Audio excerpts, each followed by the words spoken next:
सबसे पहले तो मैं आपसे माफ़ी मांगती हूँ कि मुझे देर हो गई। यहाँ के एयरपोर्ट पे हम लैंड नहीं कर पाए, इसलिए हमें थोड़ी देर हो गई। आप सबने इतनी देर से इंतज़ार किया, इतनी गर्मी में बैठे रहे, इसके लिए मैं आपकी बहुत बहुत आभारी हूँ। धन्यवाद। ಮೊದಲನೇದಾಗಿ ತಮ್ಮೆಲ್ಲರನ್ನು ನಾನು ಕ್ಷಮೆ ಕೇಳಕ್ಕೆ ಇಷ್ಟಪಡ್ತೀನಿ. ಯಾಕಂದ್ರೆ ಅಷ್ಟೊತ್ತಿಂದ ನನಗೋಸ್ಕರ ಕಾಯ್ತಾ ಇದ್ದೀರಾ. ಆದರೆ ಆ ಪ್ರೀತಿ ವಿಶ್ವಾಸದಿಂದ ಕಾಯ್ತಾ ಇರೋದಕ್ಕೆ ನಾನು ಬಹಳ ನನ್ನ ಧನ್ಯವಾದಗಳನ್ನ ಸಲ್ಲಿಸಕ್ಕೆ ಇಷ್ಟಪಡ್ತೀನಿ. श्री DK शिव कुमार जी, श्री रणदीप सुरजेवाला जी, श्री रामलिंग रेड्डी जी, श्री KJ जॉर्ज जी, श्री जमीर अहमद जी, श्री प्रिया कृष्णा जी, श्री AC श्रीनिवास जी, श्री उमापति गौड़ा जी, श्री रहमान खान जी, मंच पर उपस्थित सभी नेतागण, सभी कार्यकर्ता, सभी पदाधिकारी, मेरी प्यारी बहनों, मेरे प्यारे भाई, आप सबको का इस सभा में बहुत बहुत स्वागत। ವೇದಿಕೆಯಲ್ಲಿ ಆಸೀನರಾಗಿರುವಂತ ಎಲ್ಲ ನಮ್ಮ ನಾಯಕರು ಹಾಗೂ ನನ್ನ ಪ್ರೀತಿ ಅಕ್ಕ ತಂಗಿರು ಅಣ್ಣ ತಮ್ಮಂದಿರಿಗೆ ನನ್ನ ನಮಸ್ಕಾರಗಳು. यहाँ मैं कुछ महीनों पहले ही आई थी, प्रदेश के चुनाव थे, उस प्रचार के लिए मैं आई थी। मैंने बेंगलोर में भी काफ़ी सभाएं की और बहुत खुशी के साथ और गर्व के साथ मैं कह सकती हूँ कि आपने कांग्रेस की सरकार चुनी और जो गारंटी कांग्रेस की सरकार, कांग्रेस पार्टी ने आपको सरकार बनाने से पहले दी थी, वो आज आप अपनी आंखों के सामने पूरी होती हुई देख रहे हैं। ನಾವು ಕೆಲವು ತಿಂಗಳು ಹಿಂದೆ ನಾನಿಲ್ಲಿ ಬಂದು ತಮ್ಮೆಲ್ಲರ ಜೊತೆ ಮಾತಾಡಿ ಬಹಳ ಸಭೆಗಳು ಮಾಡಿ ಹೋಗಿದ್ದೆ ಚುನಾವಣೆ ಮುಂಚಿತವಾಗಿ. ಆಮೇಲೆ ಚುನಾವಣೆ ಆದ್ಮೇಲೆ ತಾವು ಕಾಂಗ್ರೆಸ್ ಪಕ್ಷಕ್ಕೆ ಆಶೀರ್ವಾದ ಮಾಡಿ ನಮಗೆ ಸರ್ಕಾರ ತಂದು ಕೊಟ್ಟಿದ್ದು ನಂಗೆ ಬಹಳ ಖುಷಿ ಆಗುವಂತ ವಿಷಯ. ये सरकार जो प्रदेश में बनी है, ये आपकी सरकार है। आपने देखा कि गृह लक्ष्मी योजना के तहत 1,25,00,000 महिलाओं को हर महीने 2,000 रुपए मिल रहे हैं। ಈ ಸರ್ಕಾರದಿಂದ ನನಗೆ ಬಹಳ ಖುಷಿಯಾಗುವ ವಿಷಯ ಏನಂದ್ರೆ ಪ್ರತಿ ತಿಂಗಳು 1 ಕೋಟಿಗಿಂತ ಹೆಚ್ಚು ಹೆಣ್ಮಕ್ಳಿಗೆ ಗೃಹಲಕ್ಷ್ಮಿ ಯೋಜನೆಯಿಂದ 2,000 ರೂಪಾಯಿ ಬರ್ತಾ ಇರೋದು ನಂಗೆ ಬಹಳ ಖುಷಿಯಾಗುವಂತ ವಿಷಯ. गृह ज्योति योजना के तहत 200 यूनिट बिजली की बिल में आपको फ्री मिलते हैं। ಗೃಹ ಜ್ಯೋತಿ ಯೋಜನೆಯಿಂದ ಪ್ರತಿಯೊಂದು ಮನೆಗೆ 200 ಯೂನಿಟ್ ಎಲೆಕ್ಟ್ರಿಸಿಟಿ ಉಚಿತವಾಗಿ ಸಿಗ್ತಾ ಇದೆ. अन्न भाग्य में 4.5 करोड़ के लगभग लोगों को राशन मिल रहा है। मुफ्त में मेरी सारी बहनें बस यात्रा कर रही हैं। अच्छा लग रहा है आपको? ಅನ್ನಭಾಗ್ಯ ಯೋಜನೆಯಿಂದ 4 ಕೋಟಿಗಿಂತ ಹೆಚ್ಚು ಕುಟುಂಬಗಳಿಗೆ ಇವತ್ತು ಅಕ್ಕಿ ಮತ್ತೆ ರೇಷನ್ ಸಿಗ್ತಾ ಇದೆ. ಮತ್ತೆ ಶಕ್ತಿ ಯೋಜನೆಯಿಂದ ನಮ್ಮ ಅಕ್ಕ ತಂಗಿರು ಉಚಿತವಾಗಿ ಬಸ್ಸಲ್ಲಿ ಪ್ರಯಾಣ ಮಾಡ್ತಾ ಇದ್ದಾರೆ. ಚೆನ್ನಾಗ್ ಅನ್ಸತ್ತಾ, ಖುಷಿ ಆಗತ್ತಾ ಅಂತ ಕೇಳ್ತಾ ಇದ್ದಾರೆ ತಮ್ಮನ್ನ. इसके साथ युवा निधि जो योजना है, इसमें 1.5 लाख युवाओं को वजीफा मिल चुका है और ये शुरुआत है, जल्द ही 10 लाख और युवाओं को मिलेगा। ನಮ್ಮ ಯುವ ನಿಧಿ ಯೋಜನೆಯಿಂದ ಲಕ್ಷಾಂತರ ಯುವಕರಿಗೆ ನಮ್ಮಿಂದ ಹಣ ಹೋಗ್ತಾ ಇದೆ. ಇನ್ನೂ ಹೆಚ್ಚಾಗತ್ತೆ ಅಂತ ನನಗೆ ನಂಬಿಕೆ ಇದೆ. ಅದರಿಂದ ನನಗೂ ಕೂಡ ಬಹಳ ಖುಷಿ ಆಗ್ತಾ ಇದೆ.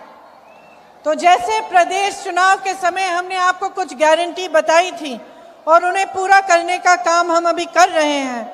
आप देश भर में देख सकते हैं कि जहां जहां कांग्रेस ने चुनाव से पहले गारंटी दी, उन प्रदेशों में जब कांग्रेस की सरकार आई तो उन गारंटीज को पूरा करने का काम शुरू हो चुका है। ದೇಶದಾದ್ಯಂತ ನುಡಿದಂತೆ ನಡೆಯುವಂತ ಸರ್ಕಾರ ಎಲ್ಲಾದ್ರೂ ಇದ್ರೆ ಅದು ಕಾಂಗ್ರೆಸ್ ಸರ್ಕಾರ.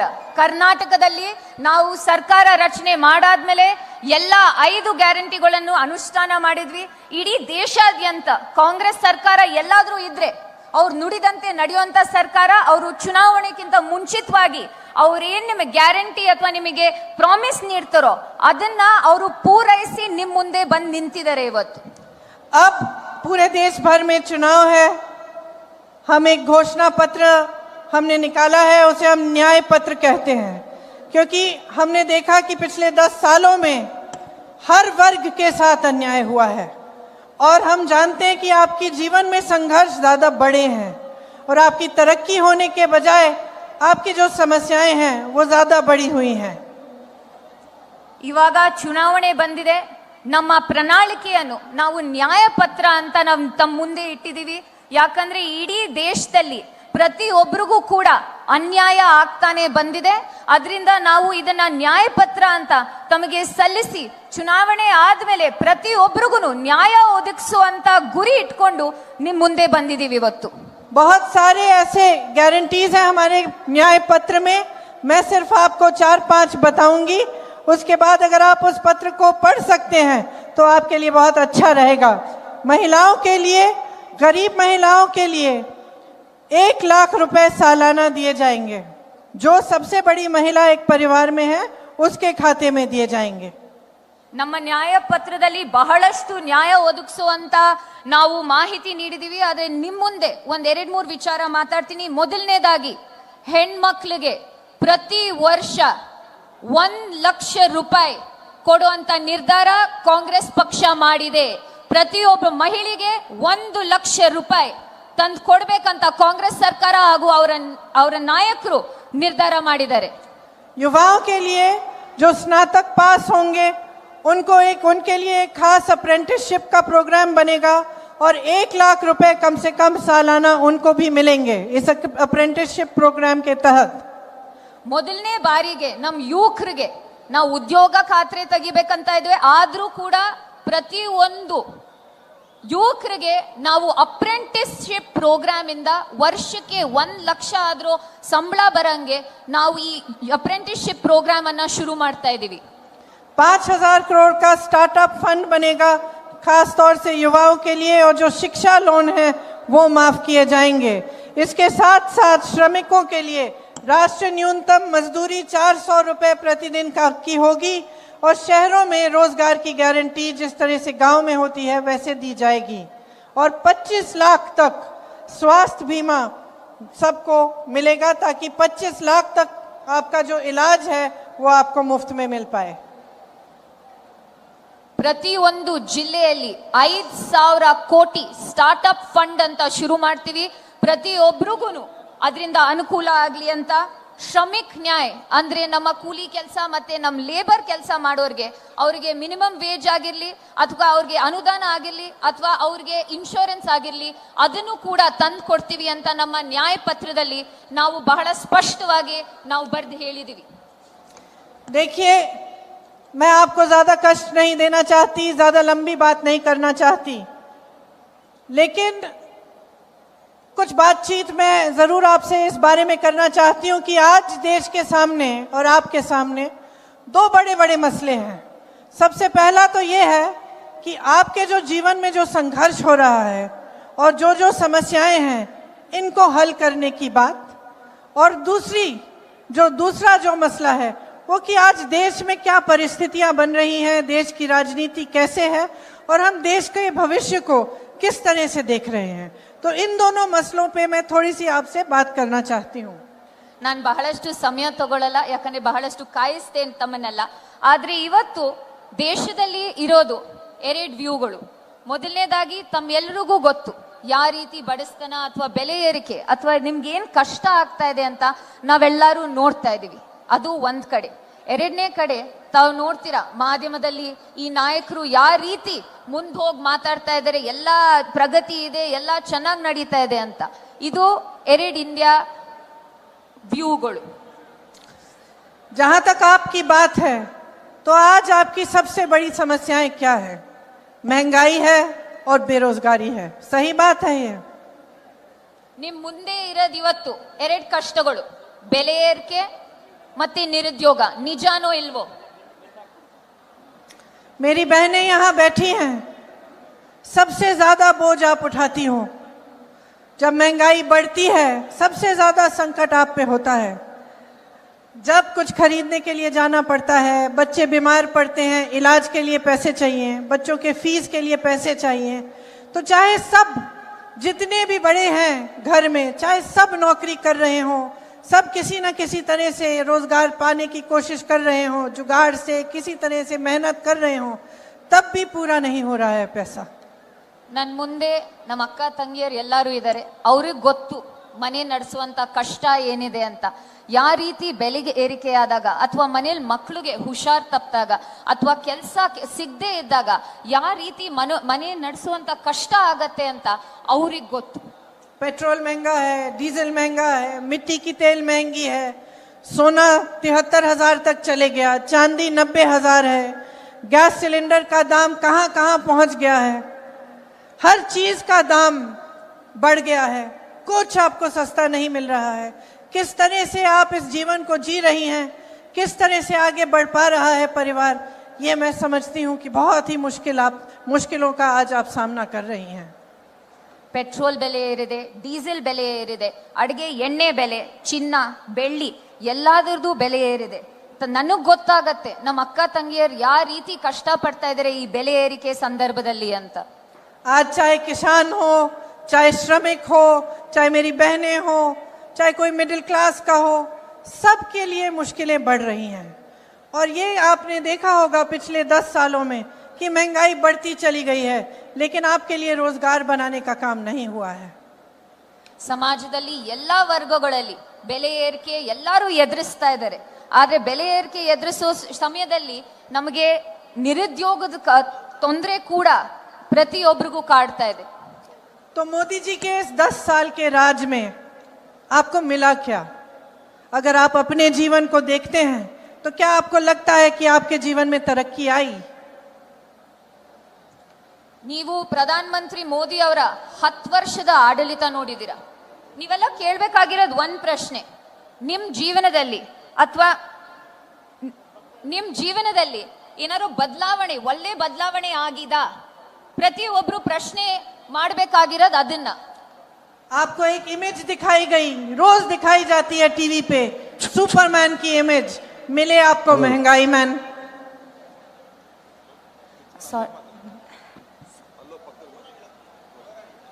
Come here.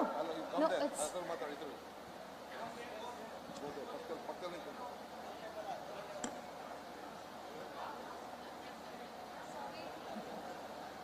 No problem. You want to use that? You want to use one of these? I'm okay. Use this. No, ma'am.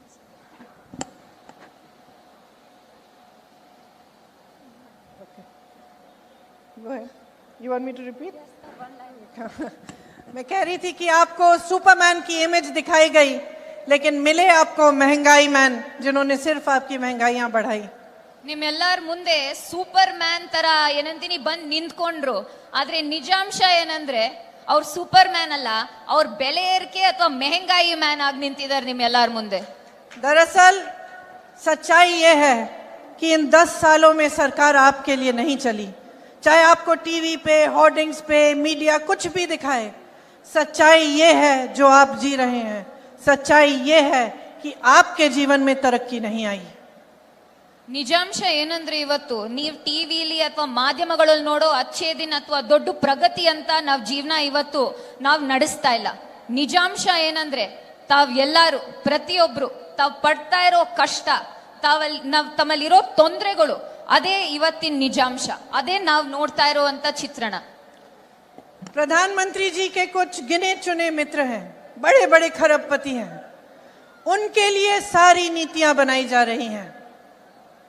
Pradhan Mantri ಅವ್ರದ್ದು ಸ್ವಲ್ಪ ಬಹಳ ಮುಖ್ಯವಾದಂತ ಸ್ನೇಹಿತರಿದ್ದಾರೆ. ಆ ಸ್ನೇಹಿತರಿಗೆ ಕಂಡ್ರೆ ಎಷ್ಟು ಇಷ್ಟ ಅಂದ್ರೆ ಪ್ರಧಾನ ಮಂತ್ರಿ ಅವ್ರಿಗೆ, ಅವ್ರಿಗೋಸ್ಕರ ಈ ದೇಶದ ನೀತಿ ನಿಯಮಗಳನ್ನೇ ಬದಲಾಯಿಸ್ತಾ ಇದ್ದಾರೆ. देश का लोहा, कोयला, बिजली, सड़कें, हवाई अड्डे, बंदरगाह, देश के हाईवे, देश के PSUs की सारी ताकत सब इन्हीं लोगों को दी जा रही है। ಈ ದೇಶದ ಕರೆಂಟ್ ಆಗಿರ್ಬೋದು, ಕೋಲ್ ಆಗಿರ್ಬೋದು, ಏರ್ಪೋರ್ಟ್ಗಳಾಗಿರ್ಬೋದು, ನಮ್ಮ ಪಬ್ಲಿಕ್ ಸೆಕ್ಟರ್ ಅಂಡರ್ಟೇಕಿಂಗ್ಗಳು ಏನೇ ಆಗಿದ್ರು ಅದನ್ನೆಲ್ಲ ನರೇಂದ್ರ ಮೋದಿ ಅವರು ಅವ್ರ ಸ್ನೇಹಿತರು ಪಾಲ್ ಮಾಡ್ತಾ ಇದ್ದಾರೆ ಇವತ್ತು. जो बाकी बिजनेस है देश के, जो छोटे छोटे व्यापारी हैं या मध्यम व्यापारी हैं या बड़े व्यापारी जो इनके दोस्त नहीं हैं, उनके बढ़ावे के लिए कोई नीति नहीं है। ಇವತ್ತಿನ ನಿಜಾಂಶ ಏನಂದ್ರೆ ನಮ್ಮ ಸಣ್ಣ ಪುಟ್ಟ ಉದ್ಯಮಿಗಳು, ಈ ದೇಶದ ಬೆನ್ನೆಲುಬಾಗಿರುವಂತ ಸಣ್ಣ ಪುಟ್ಟ ಉದ್ಯಮಿಗಳಿಗೆ ಏನು ಸಹಾಯ ಬರ್ತಾ ಇಲ್ಲ. ಇವತ್ತು ಅವರು ಸಣ್ಣ ಪುಟ್ಟ ಉದ್ಯಮಿಗಳು, ನಮ್ಮ ದೇಶ ನಡೆಸೋ ಉದ್ಯಮಿಗಳಿಗೆ ನಾವು ತೊಂದರೆ ಕೊಟ್ಟು ಇವತ್ತು ಅವ್ರಿಗಂತೂ ಏನು ಸಹಾಯ ಮಾಡಿಲ್ಲ ಈ ಪ್ರಧಾನ ಮಂತ್ರಿ ಮೋದಿ ಅವರು. गरीबों के लिए नहीं है, मिडिल क्लास के लिए नहीं है, श्रमिकों के लिए, किसानों के लिए कोई ऐसी स्कीम्स नहीं है जो आपको आगे बढ़ाए। अगर स्कीम बनती भी है तो 5 किलो राशन देने की स्कीम या कुछ ऐसी चीज जिससे आप अपने पैरों पे खड़े नहीं होंगे, लेकिन आपको कुछ कुछ थोड़ा थोड़ा दिया जाएगा ताकि आप चुप रहें। ಇವತ್ತು ರೈತರಿಗೆ, ಬಡವರಿಗೆ, ಮಧ್ಯಮ ವರ್ಗದವ್ರಿಗೆ, ಲೇಬರ್ ಕ್ಲಾಸ್ ಅವ್ರಿಗೆ ಯಾರಿಗೂ ಸಮಾಜದಲ್ಲಿ ಯಾರಿಗೂ ಏನು ಸಹಾಯ ಮಾಡ್ತಾ ಇಲ್ಲ. ಏನಾದ್ರೂ ಸಹಾಯ ಮಾಡಿದ್ರೆ 5 kg ಅನ್ನ ಅಥವಾ ಸಣ್ಣ ಪುಟ್ಟ ಅಕ್ಕಿ ಅಥವಾ ಸಣ್ಣ ಪುಟ್ಟ ಸ್ಕೀಮ್ಗಳಲ್ಲಿ ತಮಗ್ ಕೊಟ್ಟಿ ತಮಗ್ ತೃಪ್ತಿ ಪಡಿಸುವಂತ ಪ್ರಯತ್ನ ಒಂದ್ ಮಾತ್ರ ಮಾಡ್ತಾ ಇದ್ದಾರೆ ನರೇಂದ್ರ ಮೋದಿ ಅವರು. हर स्तर पर लोकतंत्र को कमजोर करने की कोशिशें होती हैं, आपके अधिकार कमजोर किए जाते हैं। आज संविधान बदलने की बात हो रही है, संविधान बदलने से क्या होगा? आप ही के अधिकार कमजोर होंगे, आप ही की मजबूती कम होगी, क्योंकि संविधान के तहत इस देश में हर इंसान को, चाहे वो महिला हो, पुरुष हो, किसी भी जाति का, किसी भी धर्म का हो, चाहे वो किसान हो, चाहे प्रधानमंत्री हो, सबको समान अधिकार मिलता है। ಇವತ್ತು ಪ್ರಜಾಪ್ರಭುತ್ವವನ್ನು ವೀಕ್ ಮಾಡಕ್ ಹೊರಟಿದ್ದಾರೆ. ಎರಡನೇದಾಗಿ ತಮ್ಮ ಅಧಿಕಾರ ಮತ್ತೆ ತಮಗೆ ಸಾಂವಿಧಾನಿಕ ಏನ್ ಹಕ್ಕುಗಳಿದ್ವೋ ಅದನ್ನ ಕಮ್ಮಿ ಮಾಡ್ತಾ ಇದ್ದಾರೆ. ಆಮೇಲೆ ಇವ್ರುಗಳು ಸಂವಿಧಾನವನ್ನೇ ಬದಲಾಯಿಸಕ್ ನಿಂತಿರುವಂತ ಪಕ್ಷ. ಸಂವಿಧಾನ ಬದಲಾಯಿದ್ರೆ ಯಾರಿಗ್ ತೊಂದರೆ ಆಗತ್ತೆ? ಪ್ರಜಾಪ್ರಭುತ್ವದಲ್ಲಿ ಸಂವಿಧಾನ ಬದಲಾದ್ರೆ ತಮ್ಮ ಎಲ್ಲಾರ್ಗೂ ಹಕ್ಕಿರೋ ಹಕ್ಕುಗಳು, ಸಾಂವಿಧಾನಿಕ ಹಕ್ಕುಗಳನ್ನ ಕಿತ್ಕೋತಾರೆ. ಆಮೇಲೆ ಕಿತ್ಕೊಳ್ಳುವಂತ ಪ್ರಯತ್ನ ಆಗ್ಲೇ ಶುರು ಆಗಿದೆ, ಇನ್ನೂ ಹೆಚ್ಚು ಮಾಡ್ತಾರೆ ಬರೋ ದಿವಸಗಳಲ್ಲಿ. शायद इस देश में पहली बार ऐसा हुआ होगा कि चुनाव से पहले 2 मुख्यमंत्रियों को गिरफ्तार किया गया है। किसी एक देश की सबसे बड़ी पार्टी के बैंक अकाउंट बंद किए गए हैं और पूरे विपक्ष पे एक भयंकर हमला हो रहा है। प्रधानमंत्री सुबह से शाम तक यही कहते रहते हैं कि पूरी दुनिया भ्रष्ट है, सारे नेता भ्रष्ट हैं, सिर्फ वही एक ईमानदार और पाक है। ಇವತ್ತು ದೇಶದ ಇತಿಹಾಸದಲ್ಲಿ ಮೊದಲನೇ ಬಾರಿಗೆ ಎರಡೆರಡು ಮುಖ್ಯಮಂತ್ರಿಗಳನ್ನ ಜೈಲಿಗೆ ಹಾಕಿದ್ದಾರೆ. ಇವತ್ ನೋಡ್ತೀರಾ, ದೇಶದ ಅತಿ ದೊಡ್ಡ ರಾಜಕೀಯ ಪಕ್ಷದ್ದು ಅಕೌಂಟ್ ನ ಬಂದ್ ಮಾಡಿದ್ದಾರೆ. ಪ್ರಧಾನ ಮಂತ್ರಿ ಅವ್ರಿಗೆ ಏನ್ ಅನ್ಸಿದೆ ಅಂದ್ರೆ, ಇಡೀ ದೇಶದಲ್ಲಿ ಮತ್ತೆ ಭೂಮಿ ಮತ್ತೆ ಪ್ರಪಂಚದಲ್ಲಿ ಎಲ್ಲಾರು ಭ್ರಷ್ಟರು ಇರೋದು ಒಬ್ರೆ, ಭ್ರಷ್ಟರಾಗದೆ ಇರೋರು, ಕರಪ್ಷನ್ ಫ್ರೀ ಅಂತ ಯಾರು ಇದ್ರೆ ಒಬ್ರೆ ಅನ್ಕೊಂಡಿದ್ದಾರೆ ನರೇಂದ್ರ ಮೋದಿ ಅವರು. लेकिन कुछ समय पहले उन्होंने एक स्कीम बनाई, इलेक्टोरल बॉन्ड्स की स्कीम, जिसके तहत जो भी राजनीतिक दल को चंदा दे रहा था उसका नाम गुप्त रहता था। ಇವಾಗ ತಮ್ಗೆಲ್ಲರಿಗೂ ಗೊತ್ತಿರೋ ಹಾಗೆ ಅವ್ರ ಸರ್ಕಾರ ಮತ್ತೆ ಅವ್ರ ನೇತೃತ್ವದಲ್ಲಿ ಒಂದು ಎಲೆಕ್ಟ್ರಲ್ ಬಾಂಡ್ ಅಂತ ಒಂದು ಸ್ಕೀಮ್ ತಂದ್ರು. ಆ ಸ್ಕೀಮ್ ಅಲ್ಲಿ ಏನಂದ್ರೆ, ತಾವ್ ಎಷ್ಟೇ ದುಡ್ಡು ಕೊಟ್ರು, ಯಾವ ರೀತಿ ಚಂದಾ ವಸೂಲಿ ಆದ್ರೂ ಕೂಡ ಯಾರು ಕೊಟ್ಟಿದ್ದಾರೆ, ಎಷ್ಟು ಕೊಟ್ಟಿದ್ದಾರೆ ಅಂತ ಯಾರಿಗೂ ಗೊತ್ತಾಗ್ತಾ ಇರಲಿಲ್ಲ. सुप्रीम कोर्ट ने कहा कि यह गलत स्कीम है, इसको पारदर्शी बनाओ, जिसने जिसको चंदा दी है उसकी लिस्ट निकलनी चाहिए। तो पहले तो सरकार ने मना कर दिया कि लिस्ट नहीं मिल रही है, फिर सुप्रीम कोर्ट ने डांटा तो वो लिस्ट निकली, और जब लिस्ट निकली तो नरेंद्र मोदी जी की भाजपा की पूरी असलियत इस देश के सामने आ चुकी है। ನಮ್ ಸುಪ್ರೀಂ ಕೋರ್ಟ್ ಹೇಳ್ತು, ತಾವ್ ಎಲ್ಲಾರ್ಗೂ ತೆರೆದಿಡ್ಬೇಕು ಯಾರ್ಯಾರು ಏನಂತೀನಿ ಈ ಎಲೆಕ್ಟ್ರಲ್ ಬಾಂಡ್ ಅಲ್ಲಿ ಫಂಡ್ ನೀಡಿದ್ದಾರೆ ಅಂತ. ಸರ್ಕಾರ ಹೇಳ್ತು ನಾವು ಕೊಡಲ್ಲ, ನಮ್ಮ ಹತ್ರ ಇಲ್ಲ ಅಂತ. ಸುಪ್ರೀಂ ಕೋರ್ಟ್ ಪುನಃ ಕೇಳಿದಾಗ ಅವ್ರು ಎಲ್ಲ ಬಂದು ತರ್ದಿಟ್ಟು ಯಾರು ಯಾವ ಪಕ್ಷಕ್ಕೆ ಎಷ್ಟು ಕೊಟ್ಟಿದ್ದಾರೆ ಅಂತ ನೋಡಿದಾಗ, ಯಾರಿಂದ ಚಂದಾ ವಸೂಲಿ ಆಯ್ತು, ಯಾರು ಎಷ್ಟು ಕೊಟ್ರು ಅಂತ ಇಡೀ ದೇಶದ ಮುಂದೆನೆ ತೆರೆದಿಟ್ಟು ಎಲ್ಲಾರ್ಗೂ ಗೊತ್ತಾಯ್ತು ಯಾವ ಪಕ್ಷ ಚಂದಾ ವಸೂಲಿ ಮಾಡ್ತಿತ್ತು ಅಂತ. चंदा की स्कीम नहीं थी, ये वसूली की स्कीम थी। जिसने चंदा दिया उसकी एक अनोखी कहानी थी। किसी पे छापा मारा, चंदा लिया, छापे बंद।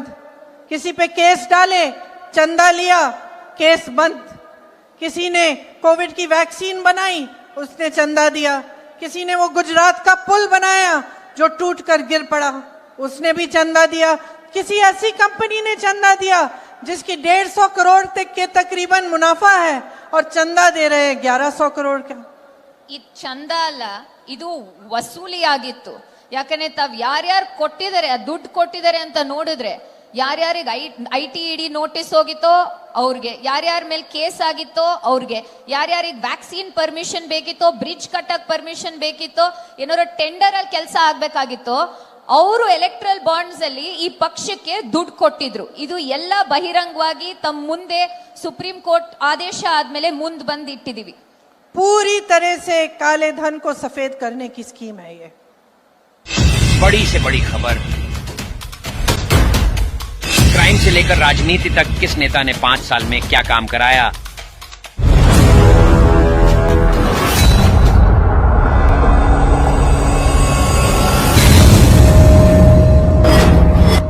मिलेगी सबसे पहले हर खबर चेंजिंग फ्यूचर न्यूज पर, जो बदलेगा आपका